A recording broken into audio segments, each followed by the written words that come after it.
नमस्कार, एक बार फिर से आप सभी का स्वागत है आज के इस नए वीडियो के अंदर। देखिए, आज का जो ये वीडियो है, इसमें हम लोग देखने वाले हैं आप लोगों का जो नागरी लिपि क्लास 10th हिंदी जो है उसका क्वेश्चन आंसर हम लोग देखने वाले हैं ऑब्जेक्टिव का।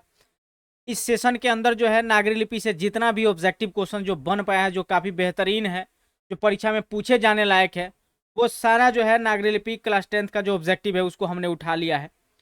और ऑब्जेक्टिव जो है इस सेशन के अंदर वो कुल मिला के 45 ऑब्जेक्टिव्स है और काफ़ी जद्दोजहद करने के बाद उतना सारा ऑब्जेक्टिव जो है उस चैप्टर से निकाला गया है। हालांकि थोड़ा और कोशिश किया जाता तो और प्रश्न बन सकते थे, हालांकि वो उतनी की आवश्यकता है नहीं। जितना इस सेशन के अंदर ऑब्जेक्टिव हम आपको दे देंगे, इससे एक भी बाहर ऑब्जेक्टिव जो है वो आपके एग्जामिनेशन में नहीं जाएगा। तो आप लोग को पूरा वीडियो जो है शुरू से लेकर के लास्ट तक देखना है। वीडियो में आगे बढ़े उससे पहले एक छोटा सा अनुरोध करना चाहते हैं, चैनल पर पहली दफा आए हैं, चैनल को सब्सक्राइब कीजिए, बेल आइकन दबा के ऑल नोटिफिकेशन पर क्लिक कीजिए, अपने दोस्त यारों के साथ शेयर भी कीजिए और टेलीग्राम का लिंक जो है वो डिस्क्रिप्शन में दिया गया है। वीडियो में आगे बढ़े उससे पहले थोड़ा सा इसके बारे में जान लेते हैं कि ये जो प्रस्तुत निबंध जो है वो गुणाकर मूल्य की पुस्तक भारतीय लिपियों की कहानी से लिया गया है। इसमें हिंदी की अपनी लिपि नागरी या देवनागरी ऐतिहासिक विकास की रूपरेखा स्पष्ट की गई है। यहाँ हमारी लिपि की प्राचीनता, व्याख्या और शाखा का विस्तार, प्रवाहपूर्ण शैली में प्रमाणिकता आख्यान प्रस्तुत किया गया है। तकनीकी बारीकियों और विचारों से बचते हुए लेखक ने निबंध को बोझिल नहीं होने दिया है तथा सादगी और सहजता के साथ जरूरी ऐतिहासिक जानकारियां देते हुए लिपि के बारे में हमारे भीतर आगे की जिज्ञासाएं जगाने की कोशिश की है। तो ये जो चैप्टर है वो आप लोगों का भारतीय लिपियों की कहानी से लिया गया है, जो कि गुणाकर मूल्य जी का है। इसी चैप्टर से सारा ऑब्जेक्टिव उठाया गया है। तो वीडियो में आगे बढ़ते हैं और पहला प्रश्न आपके सामने लेकर आते हैं और देखते हैं कि पहला सवाल जो है आपके लिए कौन सवाल आ रहा है। प्रत्येक सवाल का जवाब देने के लिए आप लोग के पास 30 सेकंड का समय होता है। 30 सेकंड के अंदर आप लोग को प्रत्येक सवाल का जवाब देना होता है, जैसे कि पूर्व ज्ञात है और जो लोग पहले से जुड़े हैं हमारे साथ उन सभी को पहले से भली भांति ज्ञात है। तो हम लोग कर रहे हैं नागरी लिपि क्लास 10 का हिंदी, उसका क्वेश्चन आंसर ऑब्जेक्टिव का कर रहे हैं। तो पहला प्रश्न आपके सामने आ गया है, उत्तर भारत से नागरी लिपि के लेख कब से मिलने लगते हैं? 8वीं सदी से, 6ठी सदी से, 9वीं सदी से कि 4थी सदी से? तो देखिए, उत्तर भारत से जो नागरी लिपि के लेख जो है वो आप लोगों को 9वीं सदी से मिलना प्रारंभ हो जाता है और जो दक्षिण भारत का है उसमें 8वीं सदी से। तो ऑप्शन नंबर सी जो है वो इसका बिल्कुल सही जवाब हो जाएगा। और अगला सवाल आपके सामने आएगा, नागरी लिपि के आरंभिक लेख लेख हमें कहाँ से मिलते हैं? पूर्व भारत से, पश्चिमी भारत से, दक्षिणी भारत से या उत्तरी भारत से? तो देखिए, ये जो है हम लोग का दक्षिणी भारत से मिलता है। ऑप्शन नंबर सी जो है वो बिल्कुल सही जवाब है। देखिए, चैप्टर अगर जो लोग पढ़ के आए होंगे, क्वेश्चन जो ही समाप्त हो रहा होगा, क्वेश्चन का आंसर दिमाग में उनके एकदम से आ जा रहा होगा और उनको टटोलना नहीं पड़ रहा होगा कि कौन सा ऑप्शन जो है वो सही होगा। देखिए, हिंदी जो है ना, आपका हिंदी का लिटरेचर हो गया, संस्कृत का लिटरेचर हो गया, इस पे आसानी से नियंत्रण बनाया जा सकता है। बस थोड़ा सा ध्यान आप लोग दे लीजिएगा ना, तो काफ़ी बेहतरीन अंक आप लोग इसमें हासिल। 100 में 100 तो लिटरेचर में बहुत मुश्किल होता है, लेकिन उम्मीद है कि अगर थोड़ा सा भी अगर आप लोग ध्यान दे दीजिएगा तो 90 प्लस आप लोग का जरूर आ जाएगा। अगर अशुद्धि अगर आप लोग कम लिख करते हैं अगर लिखने के दौरान, तो आप लोग का ज़्यादातर मामले में चांस है कि आप लोग 90 प्लस अचीव आसानी से कर सकते हैं। थोड़ा सा अगर ध्यान दे लीजिएगा, हम आपको पहले भी बताएं कि जितना समय आप लोग मैथ और साइंस के लिए देते हैं ना, उसका थोड़ा समय मतलब 25 से 30% समय भी अगर आप लोग इन लिटरेचरों पर अगर आप लोग लगा दीजिएगा तो आप लोग अच्छा खासा मार्क्स हासिल कर लीजिएगा और आसानी तरीके से, आसान तरीके से, एकदम लॉलीपॉप जो तरीका होता है ना, उस तरीके से आप लोग टॉपर लिस्ट में शामिल हो सकते हैं। तो उसमें कोई बहुत बड़ी चीज़ नहीं, कोई ये तो बहुत बड़ा तोप चलाने जैसा बात नहीं है कि आपको टॉपर के अंदर आप नहीं जा सकते, आसानी से जा सकते हो, उसमें कोई दिक्कत वाली बात नहीं है। चलिए, तो यहाँ जो हो जाएगा ऑप्शन नंबर सी जो है वो बिल्कुल सही जवाब हो जाएगा। अगला सवाल आपके सामने है, देवनागरी लिपि में मुद्रण के टाइप कब बने? 2 सदी पहले, 2 दशक पहले, 20 सदी में या 11वीं सदी में? तो देखिए, देवनागरी लिपि में जो मुद्रण के टाइप जब बना वो 2 सदी पहले बना है, तो यानी कि ऑप्शन नंबर 2 दशक पहले बना है, यानी कि ऑप्शन नंबर बी जो है वो बिल्कुल सही जवाब है कि नहीं? ऑप्शन नंबर बी जो है वो बिल्कुल नहीं नहीं नहीं, 2 सदी ठीक है। ऑप्शन नंबर ए बिल्कुल सही जवाब होगा, 2 सदी पहले बना है। ऑप्शन नंबर ए बिल्कुल सही जवाब है। और अगला सवाल आपके सामने है, हिंदी भाषा की लिपि है ब्राह्मी लिपि, रोमन लिपि, देवनागरी लिपि या गुरुमुखी लिपि? हिंदी भाषा की लिपि जो है वो कौन सी वाली लिपि है? हम लोग जाते हैं परीक्षा में लिखने तो वहाँ पे पूछा जाता है कि कौन से लिपि में आपको लिखना है, तो वहाँ पे हम लोग क्या जवाब देते हैं? देवनागरी लिपि में। हमको हिंदी में लिखना होता है तो देवनागरी लिखते हैं। तो ऑप्शन नंबर सी जो है वो बिल्कुल सही जवाब हो जाएगा। अगला सवाल आपके सामने है, देखिए, जो ऑप्शन ये तीसरा नंबर प्रश्न का जो है ना वो सही आंसर 2 सदी पहले होगा, ऑप्शन नंबर ए। फिर से ध्यान में रखिए, 5वां नंबर प्रश्न आपके सामने आ गया, गुणाकर मूल्य का जन्म किस राज्य में हुआ था? बिहार में, उत्तर प्रदेश में, महाराष्ट्र में या मध्य प्रदेश में? तो सबको पता है, जो लोग पढ़े होंगे चैप्टर उनको पता है कि ये जो है गुणाकर मूले जी, इनका जो जन्म हुआ था वो महाराष्ट्र के अंदर हुआ था। और महाराष्ट्र में कहाँ हुआ था? अमरावती जिले के अंदर एक गांव है, वहीं पे हुआ था। तो ऑप्शन नंबर सी जो है वो बिल्कुल सही जवाब है। अगला सवाल आपके सामने है, गुणाकर मूले की प्रारंभिक शिक्षा किस परिवेश में हुई थी? नगरीय में, ग्रामीण में, उच्च स्तरीय में, या इनमें से कोई नहीं? तो देखिए गुणाकर मूले जी का जो प्रारंभिक शिक्षा दीक्षा जो था वो ग्रामीण परिवेश में हुआ था, और उनके शिक्षा की जो भाषा थी वो मराठी थी। तो ऑप्शन नंबर बी जो है यहाँ पे बिल्कुल सही हो जाएगा।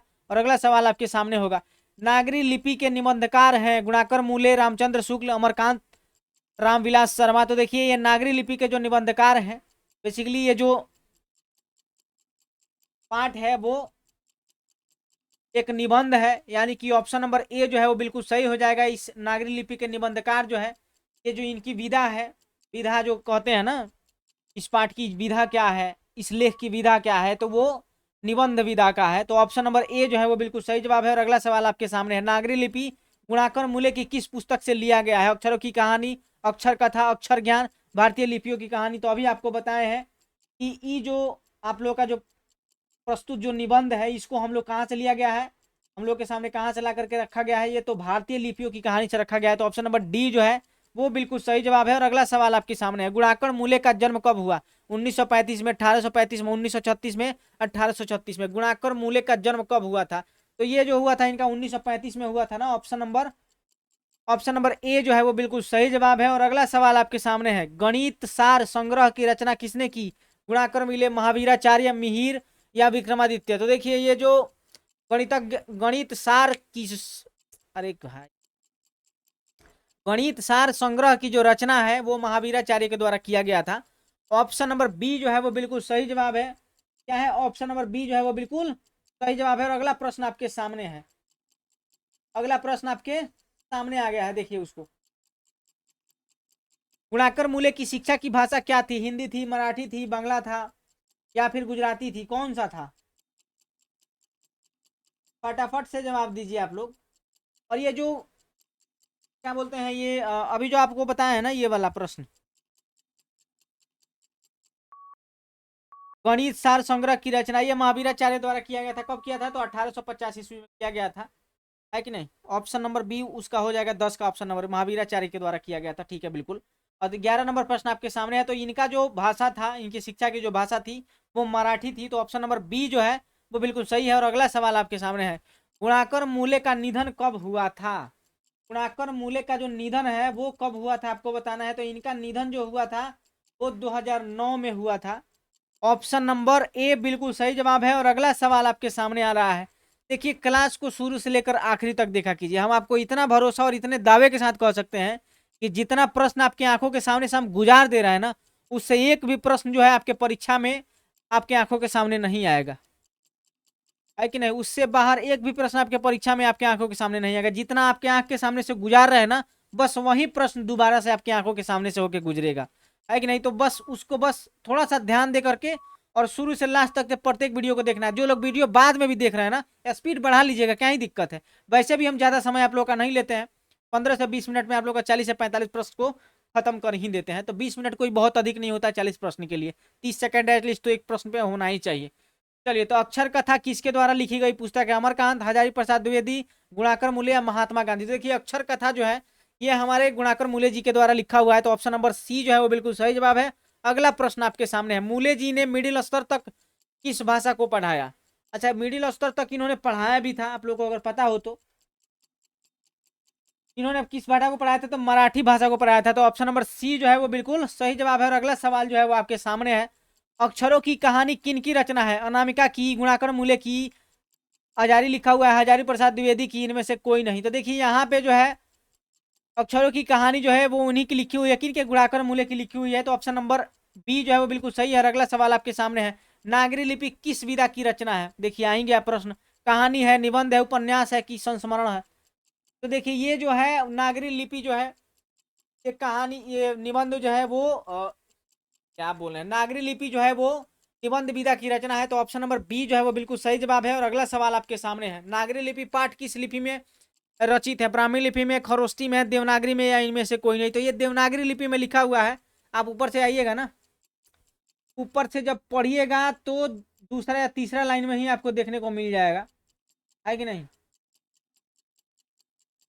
वो आप देखिए पढ़े हुए चैप्टर तो 2-4 लाइन पढ़िएगा तो वहीं पे आपको देखने को मिल जाएगा। तो ऑप्शन नंबर सी जो है बिल्कुल सही है। और अगला सवाल आपके सामने है, शिलाहार शासक केसी देव प्रथम का अभिलेख किस भाषा में मिला? संस्कृत में, मराठी में, किसमें मिला था?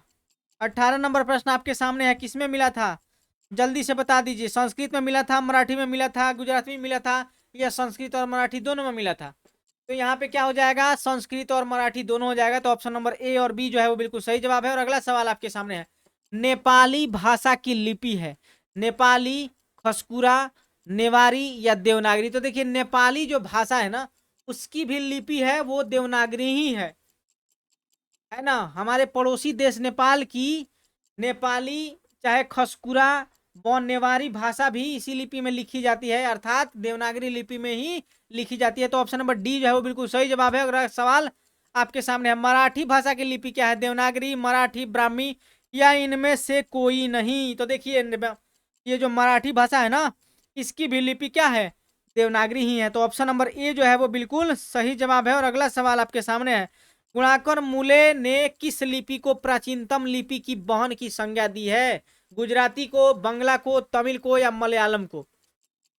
तो देखिए गुणाकर मूले जी जो थे, उन्होंने बांग्ला लिपि को प्राचीनतम नागरी लिपि की बहन की संज्ञा दी है। तो ऑप्शन नंबर बी जो है वो बिल्कुल सही जवाब है। और अगला सवाल आपके सामने आ जाता है, लेखक ने मैट्रिक की पढ़ाई कहाँ से की? बनारस से, इलाहाबाद से, पटना से कि गुजरात से? लेखक के बारे में, लेखक का परिचय अगर आप लोगों ने पढ़ा होगा तो ये प्रश्न आप सही सही कर सकते हैं बिना किसी संदेह के। तो उन्होंने जो पढ़ाई के, उनकी जो पढ़ाई थी क्या बोलते हैं, गणित विषय में मैट्रिक से लेकर के एमए तक की पढ़ाई जो है इन्होंने इलाहाबाद से किया था। तो ऑप्शन नंबर बी जो है वो बिल्कुल सही जवाब है। अगला सवाल आपके सामने है, गुप्त काल से किस लिपि का संबंध है? सिद्धम का, ब्राह्मी का, देवनागरी का या गुजराती का? तो देखिए सिद्धम, ये जो क्या बोलते हैं आपका गुप्त काल जो लिपि का संबंध है वो ब्राह्मी लिपि से है, गुप्त काल का संबंध।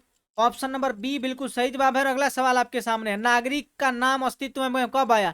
1000 ईस्वी के आसपास, 1500 ईस्वी के आसपास, 1600 ईस्वी के आसपास या 1700 ईस्वी के आसपास? तो ये जो है ये आया आप लोगों का 1000 ईस्वी के आसपास। आप है कि नहीं, 1000 ईस्वी के आसपास आया था। ऑप्शन नंबर ए जो है वो बिल्कुल सही जवाब है। और अगला सवाल आपके सामने है, देवनागरी किसे कहा गया? देवनागरी किसे कहा गया? काशी को, मथुरा को, हरिद्वार को या बनारस को? तो देखिए ये जो है इसको कहा गया था, काशी को कहा गया था देवनागरी। तो ऑप्शन नंबर ए जो है वो बिल्कुल सही जवाब है। और अगला सवाल आपके सामने है, सिद्धम क्या है? योगी, सिद्ध किया गया कार्य, महात्मा गांधी, महात्मा, एक प्रकार की लिपि? तो देखिए सिद्धम जो है एक प्रकार की लिपि है। क्या है? एक प्रकार की लिपि है।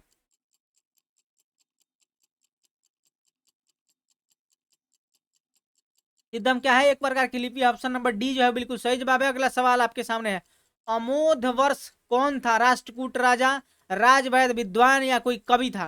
तो देखिए ये जो अमोध वर्ष जो था वो राजकूट का क्या था? राष्ट्रकूट का राजा था। तो ऑप्शन नंबर ए जो है वो बिल्कुल सही जवाब है। और अगला सवाल आपके सामने है, बेतमा कहाँ पर है? पुणे, पटना, इंदौर के पास? तो ये जो बेतमा है, बेतमा इंदौर के समीप है। और यह एक दान पात्र है जो 1020 ईस्वी का है। तो ऑप्शन नंबर सी जो है वो बिल्कुल सही जवाब है। और अगला सवाल आपके सामने है, श्रवण बेलगोल जैन तीर्थ स्थल कहाँ है? कर्नाटक में, सिकंदराबाद में, इलाहाबाद में कि वैशाली में? तो ये जो है आप लोगों को कमेंट सेक्शन के अंदर आप लोगों को बताना है। इस प्रश्न का उत्तर आप लोगों को कमेंट सेक्शन के अंदर बताना है। क्लास खत्म होने के बाद देखें कि आप लोग पढ़े हैं कि नहीं पढ़े हैं, पता तो चले। और हम लोग जो कर रहे हैं वो कर रहे हैं नागरी लिपि क्लास 10 हिंदी का जो निबंध है उसके बारे में चर्चा कर रहे हैं। नागरी लिपि ऑब्जेक्टिव क्वेश्चन आंसर हम लोग कर रहे हैं, या तो आप ये भी कह सकते हैं कि नागरी लिपि क्लास 10 का हम लोग ऑब्जेक्टिव कर रहे हैं। यानी कि 29 नंबर प्रश्न का जो जवाब है वो आप लोगों को कमेंट सेक्शन के अंदर देना है। और अगला सवाल आपके सामने है, हम लोग कर रहे हैं गोधली भाग 2 से, चैप्टर नंबर कितना है? ये चैप्टर नंबर आप लोगों का 5 है, नागरी लिपि। उसका हम लोग ऑब्जेक्टिव क्वेश्चन आंसर कर रहे हैं। तो देखिए दक्षिण भारत की नागरी लिपि को क्या कहते हैं? देवनागरी, नंदी नागरी, मराठी, मेवारी, क्या कहते हैं? तो दक्षिण भारत की नागरी लिपि को हम लोग क्या कहते हैं? तो हम लोग इसको कहते हैं, बताइए बताइए क्या कहते हैं? हम लोग इसको नंदी नागरी कहते हैं। ऑप्शन नंबर बी जो है वो बिल्कुल सही जवाब है। अगला सवाल आपके सामने है, हिंदी के आदि कवि कौन है? सरहपाद, तुलसी, वाल्मीकि की निराला? तो हिंदी के जो आदि कवि जो है वो वाल्मीकि को कहा जाता है कि नहीं, वाल्मीकि को। ऑप्शन नंबर सी जो है वो बिल्कुल सही जवाब है। और अगला सवाल आपके सामने है, मिहिर भोज की ग्वालियर प्रशस्ति किस भाषा में है? प्राकृत में, अपभ्रंश में, संस्कृत में कि हिंदी में? तो ये जो है आप लोग का संस्कृत के अंदर है। ऑप्शन नंबर सी बिल्कुल सही जवाब। और अगला सवाल आपके सामने है, अगला सवाल आपके सामने है, दक्षिण भारत के पांड्य प्रदेश से किस राजा के पलियम ताम्रपात्र मिले? महेंद्रपाल, राजा वरगुण, राजा भोज या श्री गंग राजा के? तो ये जो मिला था वहां पे जो ताम्रपत्र जो मिला था वो राजा वरगुण का मिला था। तो ऑप्शन नंबर बी जो है वो बिल्कुल सही जवाब है। और अगला सवाल आपके सामने है, उत्तर भारत की विशेष स्थापत्य शैली को क्या कहते हैं? ललित शैली कहते हैं, अभिनागर शैली कहते हैं, विभाट शैली कहते हैं कि नागर शैली कहते हैं? तो इसको जो है हम लोग क्या कहते हैं? नागर शैली कहते हैं। ऑप्शन नंबर डी जो है वो बिल्कुल सही है। और अगला सवाल आपके सामने है, गुप्तों की राजधानी पटना को क्या कहा जाता होगा? गुप्तों की राजधानी पटना को क्या कहा जाता होगा? पाटलिपुत्र, कुसुमपुर, बिलासपुर, देवनगर? तो इसको क्या कहा जाता होगा? देवनगर कहा जाता होगा। ये अनुमान है, इतिहासकारों का क्या है? अनुमान है। लेखक का क्या है? अनुमान है कि देवनगर कहा जाता होगा। ये जो लेखक जो है ना, ये इतिहासकारों के मतभेद को दर्शा रहे हैं कि उनको उसको जो है वो देवनगर कहा जाता होगा, है कि नहीं? देवनगर कहा जाता होगा। चलिए ऑप्शन नंबर डी यहाँ पे बिल्कुल सही है। अगला सवाल देखिए, गुणाकर मूले ने विचित्र विभिन्न विषयों पर कितने निबंध लिखे होंगे? लिखे 1500 से अधिक, 2500 से अधिक, 3500 से अधिक कि 4500 से अधिक? 2500 से अधिक उन्होंने विभिन्न विषयों पर क्या लिखा था? विभिन्न विषयों पर क्या लिखा था उन्होंने? लेख लिखा था। उनमें क्या क्या शामिल था? गणित शामिल था, खगोल विज्ञान शामिल था, अंतरिक्ष विज्ञान शामिल था, विज्ञान का इतिहास शामिल था, पुरा पुरालिपि शास्त्र था, प्राचीन भारत का इतिहास व संस्कृति जैसे विषयों पर खूब लिखा। 25 सालों में इन्होंने इन्हीं मुख्य विषयों पर संबंधित लगभग 2500 से अधिक लेखों तथा 30 पुस्तकों का प्रकाशन किया था इन्होंने। ऑप्शन नंबर बी जो है वो बिल्कुल सही जवाब है। और अगला सवाल आपके सामने है, इस्लामिक शासक का आरंभ काल है 12वीं सदी, 13वीं सदी, 14वीं सदी या 15वीं सदी? तो ये जो है ये कब का है? तो ये 13वीं सदी के अंदर है। ऑप्शन नंबर बी जो है वो बिल्कुल सही जवाब है। अगला सवाल आपके सामने है, नागरी लिपि शीर्षक निबंध के निबंधकार है गुणाकर मूले? ऑप्शन नंबर ए बिल्कुल ठीक है। अगला सवाल देखिए, किसे देवनागरी की संज्ञा दी गई? प्रयाग को, काशी को, मथुरा को या उज्जैन को? तो देखिए देवनागरी की संज्ञा जो लेखक ने दिया है वो किसे दिया है? तो काशी को दिया है। तो ऑप्शन नंबर बी जो है वो बिल्कुल सही जवाब। और अगला सवाल आपके सामने है, अगला सवाल क्या है जी आपके सामने है, इन्होंने किस पुस्तक में पुरानी लिपियों की विस्तृत जानकारी दी है? इन्होंने का मतलब लेखक की बात हो रही है। तो उन्होंने किसके दिया था? तो पुरालिसी, अरे पुरालिपिस, क्या यार मतलब जी फंस जाता है। पुरालिपि शास्त्र में, पुरालिपि शास्त्र में इन्होंने पुरानी लिपियों की विस्तृत जानकारी दी है। तो ऑप्शन नंबर डी जो है वो बिल्कुल सही जवाब है। अगला सवाल देखिए, मराठी कौन सी लिपि है? ग्रीक, रोमन, देवनागरी की अरबी? मराठी जो है वो देवनागरी लिपि की है। ऑप्शन नंबर सी बिल्कुल सही जवाब। अगला सवाल आपके सामने, भारतीय लिपियों की कहानी किन की प्रसिद्ध रचना है? गुणाकर मूले, नलिन बिलोचन शर्मा, महादेवी वर्मा या सुमित्रा नंदन पंत? तो देखिए भारतीय लिपियों की कहानी जो है ये हमारे गुणाकर मूले जी का लिखा हुआ है, ये उनकी प्रसिद्ध रचना है। तो ऑप्शन नंबर ए जो है वो बिल्कुल सही जवाब है। और इसी प्रश्न के साथ आपका अगला प्रश्न सामने आता है, किस शासक ने सिक्के चलाए जिस पर राम सीता की आकृति थी? किसने चलाए थे? अकबर ने, मिहिर सेन ने, विक्रमादित्य प्रथम ने या अलाउद्दीन खिलजी ने? किसने चलाए थे? तो ये जो था वो अकबर के शासनकाल में एक सिक्का चलाया गया था। उस सिक्के पे जो था, उस सिक्के पे क्या था? उस सिक्के पर राम सीता की आकृति थी।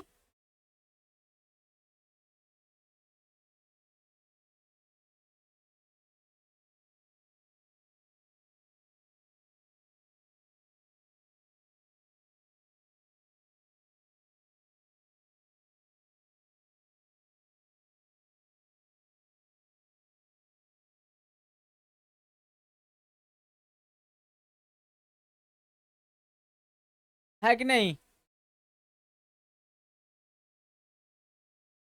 राम सीता की आकृति थी, किसने चलाया था? अकबर ने चलाया था। तो ऑप्शन नंबर ए जो है वो बिल्कुल सही है। और इसी प्रश्न के साथ आखिरी प्रश्न आपके सामने आता है, किस सदी में हिंद लिख दिए हैं, हिंदू शासकों द्वारा देवनागरी लिपि का इस्तेमाल किया गया? 12वीं सदी में, 13वीं में, 14वीं में कि 15वीं में, किस सदी में किया गया था? तो जाहिर सी बात है, अगर चैप्टर आप लोग पढ़े होंगे तो आखिरी में आपको चैप्टर के लास्ट में देखने को मिला होगा कि जो हिंदू शासक थे उन्होंने देवनागरी लिपि का जो इस्तेमाल जो है उन्होंने 12वीं सदी से किया, ऐसा माना जाता है कि नहीं? तो इन्हीं प्रश्न के साथ जो है आज का सेशन समाप्त करते हैं। उम्मीद करते हैं वीडियो पसंद आएगा। वीडियो पसंद आएगा वीडियो को लाइक कीजिएगा, चैनल को सब्सक्राइब करके बेल आइकन दबाइएगा, ऑल नोटिफिकेशन पर क्लिक कीजिएगा, अपने दोस्त यारों के साथ शेयर कीजिएगा। टेलीग्राम का लिंक डिस्क्रिप्शन में दिया हुआ है, जाके उसको ज्वाइन कर लीजिएगा। और सबसे जरूरी बात कि आप लोगों को एक क्लास शेड्यूल हम आप लोगों को प्रोवाइड करवाए हैं कि किस दिन कौन सा सब्जेक्ट होगा और किस सब्जेक्ट के अंदर क्या होगा। आप लोगों को उसको देखना है। अगर कुछ उसके अंदर कोई परिवर्तन आप चाहते हैं कि हाँ कुछ उसके अंदर और ऐड कर दिया जाए तो वो भी हमको बताइए। हम कोशिश कर रहे हैं कि उसको मंडे से जो है उसको कंटिन्यू कर लिया जाए, है कि नहीं? मंडे से जो है उसको कंटिन्यू कर लिया जाए। अगर आप लोग सहमत होंगे तब हम उसको मंडे से कंटिन्यू करेंगे। अगर कोई चेंजेज वगैरह करना होगा तो चेंजेज वगैरह करके फिक्स करके फिर उसके बाद हम आप लोगों के साथ उसको अच्छे से शेयर करके तब फिर उस शेड्यूल को हम आगे बढ़ाएंगे। तो चलिए बहुत बहुत धन्यवाद सब किसी को, शुभ रात्रि। फिर मिलते हैं अगले एपिसोड के अंदर।